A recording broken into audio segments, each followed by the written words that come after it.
Salut, c'est Hervé. Aujourd'hui, on va voir comment sortir de votre zone de confort.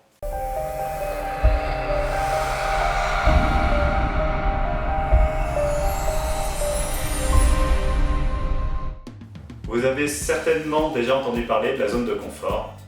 Alors la zone de confort, ça va être tout simplement les actions que vous allez faire au quotidien et pour lesquelles vous ne ressentez absolument aucun stress. Vous êtes complètement habitué à les faire, c'est quelque chose de normal pour vous et que vous maîtrisez complètement. À l'opposé, vous allez avoir la zone de panique. La zone de panique, ça va être des choses qui vont vous effrayer totalement. Ça peut être par exemple parler devant 5000 personnes, donc c'est quelque chose qui va vraiment vous effrayer. Le problème de la zone de confort, c'est que c'est quelque chose qui a tendance à se rétrécir au fur et à mesure. Et que si on laisse faire, on va se retrouver dans quelque chose de plus en plus petit, plus en plus étriqué et on va étouffer dedans. C'est souvent ce qui se passe avec les timides, c'est comme ils ont peur de faire des choses en dehors de leur zone de confort, ils restent dedans, dans leurs certitudes, dans leurs habitudes, et du coup se laissent complètement enfermer dans cette bulle jusqu'à temps de complètement étouffer.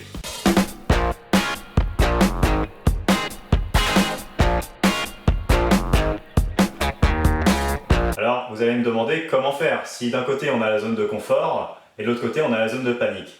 Il y a un entre-deux, heureusement, et ça c'est la zone qui se trouve juste autour de la zone de confort, vous voyez.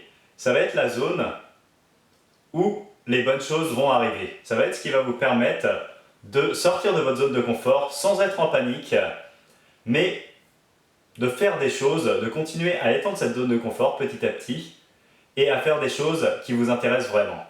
Dans l'exercice du jour, je vais tout simplement vous demander de reprendre le schéma avec la zone de confort, la zone de panique et la zone là où la magie arrive. Et vous allez me lister 3 choses pour chaque catégorie. Alors vous allez d'abord me donner 3 choses qui sont dans votre zone de confort.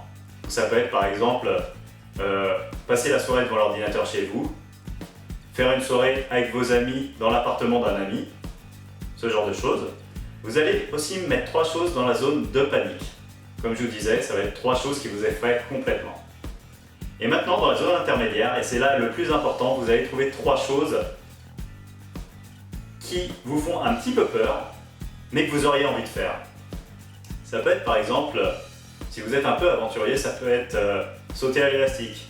Ça peut être sortir dans un bar ou commencer une nouvelle activité, faire un nouveau sport par exemple.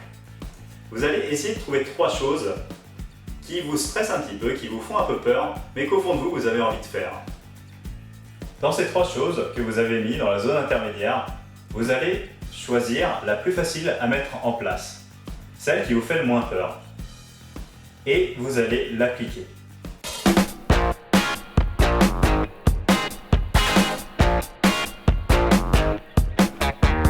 Moi, je vous conseille de faire une de ces 3 choses très rapidement. Faites-le dès aujourd'hui ou dès cette semaine si vous pouvez. Surmontez cette petite peur que vous avez, mais dites-vous qu'une fois que vous l'aurez fait, vous aurez étendu cette zone de confort. C'était Hervé, je vous dis à très vite pour une nouvelle astuce en vidéo.